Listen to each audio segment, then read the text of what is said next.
silakan pimpin doanya nak. Baiklah teman-teman, sebelum kita mulai pelajaran kita pagi hari ini, baiknya kita berdoa. Berdoa dimulai, doa selesai. Baik, terima kasih Alhaji karena telah memimpin doanya. Sebelum mulai pembelajaran, Ibu akan mengecek daftar kerajaan kalian terlebih dahulu ya. Putri Jaya Rosmana, Hadir Bu. Erliana Triandini, Hadir Bu. Lydia, Hadir Bu. berarti kalian masuk semua ya? Ya, Bu.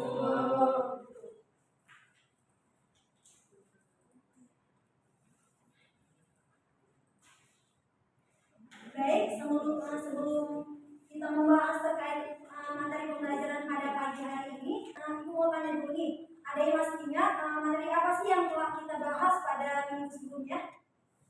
Ya Bu. Ya silakan ayo. Makna persatuan dalam keberagaman Bu.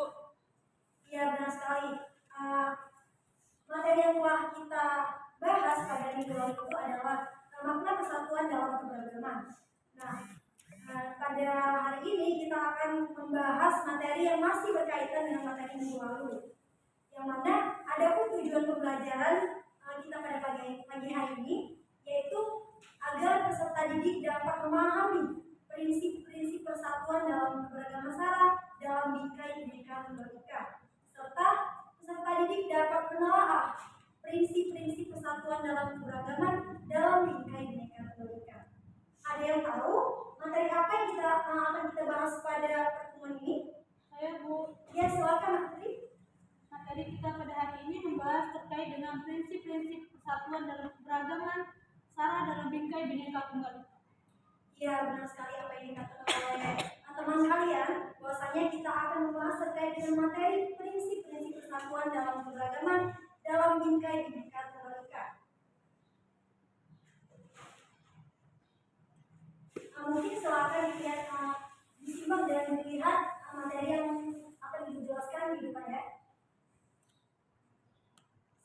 Seperti yang kita ketahui bahwa Indonesia merupakan negara yang terkenal akan keberagamannya.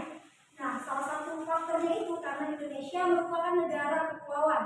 Hal itu yang menyebabkan masyarakatnya tersebar di berbagai daerah dengan perbedaan yang bermacam-macam. Nah, perbedaan suku, ras maupun golongan disatukan dalam semboyan yaitu Bhinneka Tunggal Ika. Ada yang tahu apa itu arti dari Bhinneka Tunggal Ika? Iya, benar sekali. Arti Bhinneka Tunggal Ika yaitu berbeda-beda tetapi tetap satu.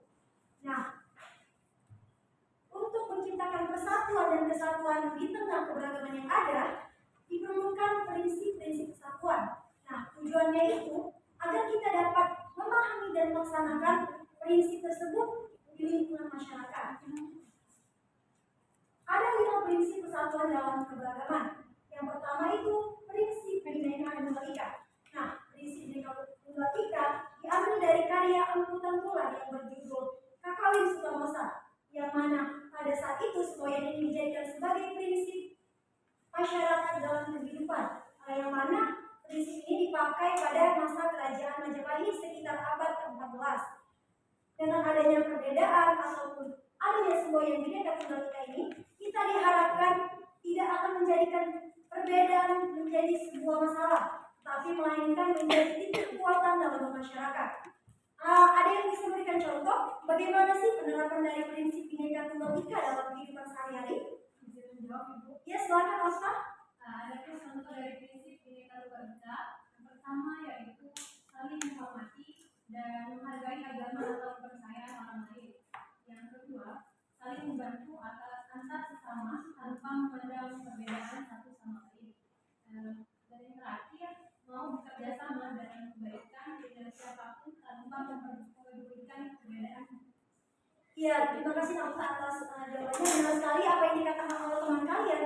Contoh prinsip Bhinneka Tunggal Ika dalam kehidupan sehari-hari seperti halnya mau bekerja sama dalam kebaikan dengan siapapun meskipun berbeda suku, agama, ras maupun golongan. Baik, selanjutnya ada prinsip nasionalisme. Sebagai warga negara Indonesia, kita harus memiliki rasa nasionalisme. Ada yang tahu apa itu rasa nasionalisme? Ayo Bu. Ya silakan Alazi. Kalau nasionalisme itu adalah rasa cinta dan bangga terhadap tanah air, Bu. Iya, benar sekali apa yang telah dikatakan oleh teman kalian, bahwasannya rasa nasionalisme adalah rasa cinta tanah air atau bangga terhadap tanah air tanpa memandang rendah bangsa lain seperti itu. Dengan adanya rasa nasionalisme, kita tidak akan segan dalam mengabdikan diri untuk membela negara kita. Nasionalisme dapat membuat kita sadar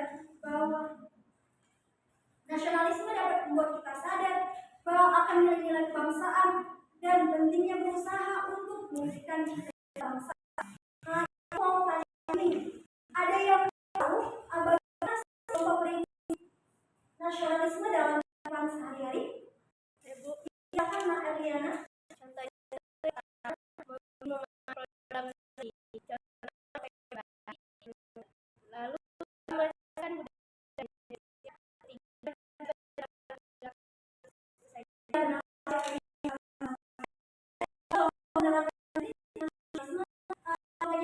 Dengan menggunakan produk dalam negeri. Contohnya seperti yang dipakai yaitu menggunakan baju batik merupakan salah satu contoh penerapan nasionalisme. Nah, selain itu, dengan menjaga peninggalan sejarah, kita juga sudah melakukan tindakan untuk menerapkan prinsip nasionalisme. Prinsip yang selanjutnya yaitu prinsip kebebasan yang bertanggung jawab. Nah, seperti yang kita ketahui bahwa setelah manusia lahir di bumi tentunya sudah memiliki hak asasi, yang mana hak tersebut membuat manusia untuk memiliki hak berpendapat, berbicara maupun memilih jalan hidup.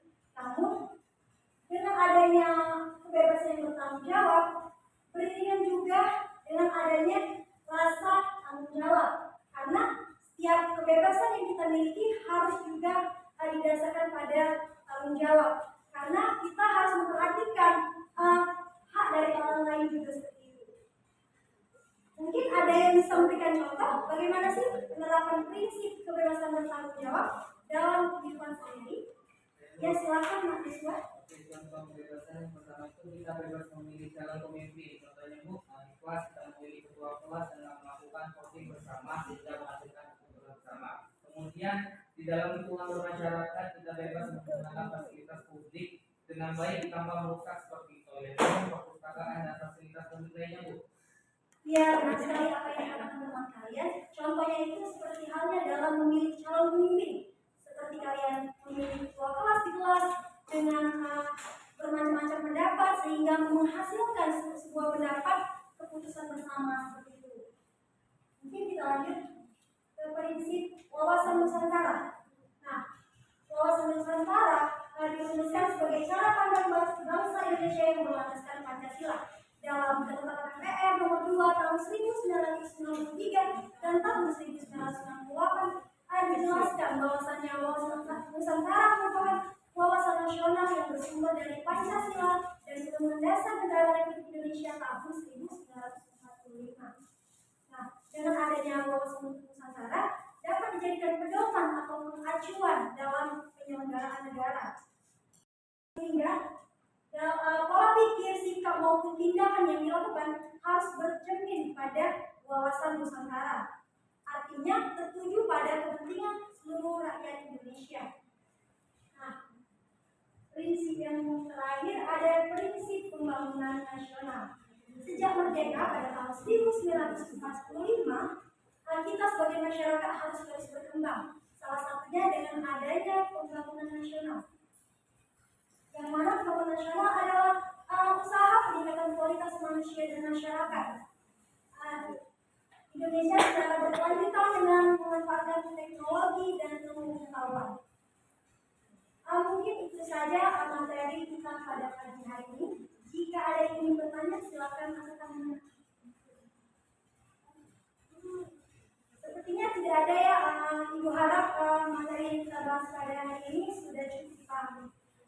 Ada yang mau menyimpulkan terkait materi pembelajaran kita pada hari ini? Ya, silakan Pak Badrun. Kesimpulan materi hari ini yaitu Indonesia merupakan negara yang terkenal dengan keberagaman, sehingga untuk menciptakan persatuan di tengah keragaman yang ada di dalam prinsip persatuan, yang mana terdapat 5 prinsip, yaitu prinsip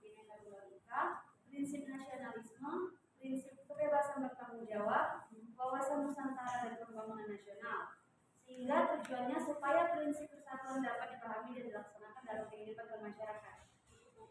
Baik, terima kasih Nakopun karena telah menyampaikan kesimpulan terkait materi pembelajaran pada hari ini. Untuk pemberitahuan bahwasannya akan ada tugas, silakan kalian kerjakan di pas portfolio mengenai contoh-contoh dari penerapan prinsip persatuan dalam keberagaman, dan silakan dikumpulkan pada minggu depan dan